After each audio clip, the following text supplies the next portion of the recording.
স্থানীয় সময় মঙ্গলবার অবরুদ্ধ গাজা উপত্যকায় নির্বিচারে হামলা চালায় ইসরায়েলি সেনারা। এতে হতাহত হন অর্ধশতাধিক ফিলিস্তিনি। এদের ভিতর বেশ কয়েকজন প্রাণ হারান গাজার মধ্য ও দক্ষিণাঞ্চলে ত্রাণ সংগ্রহে গিয়ে। আগ্রাসন চলে দেইর আল বালাতেও।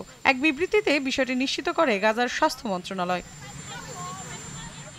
গাজায় শান্তি পরিকল্পনার ২০ দফা বিষয়ে জবাব দেওয়ার জন্য ফিলিস্তিনের স্বাধীনতাকামী সংগঠন হামাসকে ৩ থেকে ৪ দিনের সময় বেঁধে দিয়েছেন মার্কিন প্রেসিডেন্ট ডোনাল্ড ট্রাম্প। মঙ্গলবার হোয়াইট হাউসের সংবাদ সম্মেলনে তিনি হুঁশিয়ারি দিয়ে বলেন, হামাস পরিকল্পনা মেনে না নিলে পরিণতি খুবই ভয়াবহ হবে। এর আগে গাজায় তাৎক্ষণিক যুদ্ধ বন্ধে ২০ দফা পরিকল্পনা পেশ করে হোয়াইট হাউস। তাতে যুদ্ধবিরতি, হামাসের হাতে জিম্মিদের বিনিময়, ইসরায়েলের হাতে থাকা ফিলিস্তিনি বন্দীদের মুক্তি, ধাপে ধাপে ইসরায়েলি সেনা প্রত্যাহার, হামাসের নিরস্ত্রীকরণ এবং একটি আন্তর্জাতিক সংস্থার নেতৃত্বে অন্তর্বর্তী সরকার গঠনের কথা উল্লেখ রয়েছে। শুধু ট্রাম্প নয়, হামাসকে হুঁশিয়ারি দিয়েছেন জাতিসংঘে নিযুক্ত ইসরায়েলি রাষ্ট্রদূত ড্যানি ড্যানানো। বলেন, হামাস যদি ট্রাম্পের শান্তি পরিকল্পনা প্রত্যাখ্যান করে তবে ইসরায়েল যে কোনো উপায়ে জিম্মিদের নিজ দেশে ফিরিয়ে আনবে। ডেন্টিস্টের পরামর্শ নাও নতুন কোলগেট অ্যাক্টিভ সল্ট।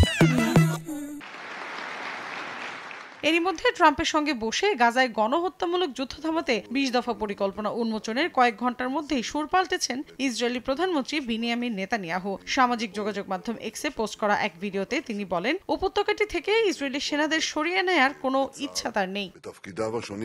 এদিকে ফিলিস্তিনের স্বাধীনতাকামী সংগঠনের এক ঊর্ধ্বতন কর্মকর্তা বিবিসিকে বলেন, হামাস ট্রাম্পের প্রস্তাব প্রত্যাখ্যান করতে পারে, কারণ এ পরিকল্পনায় ইসরায়েলিদের স্বার্থ রক্ষা এবং ফিলিস্তিনিদের স্বার্থ উপেক্ষা করা হয়েছে। এছাড়া হামাস নিরস্ত্র হওয়া এবং অস্ত্র হস্তান্তর করতে রাজি হওয়ার সম্ভাবনা নেই বলেও জানান তিনি।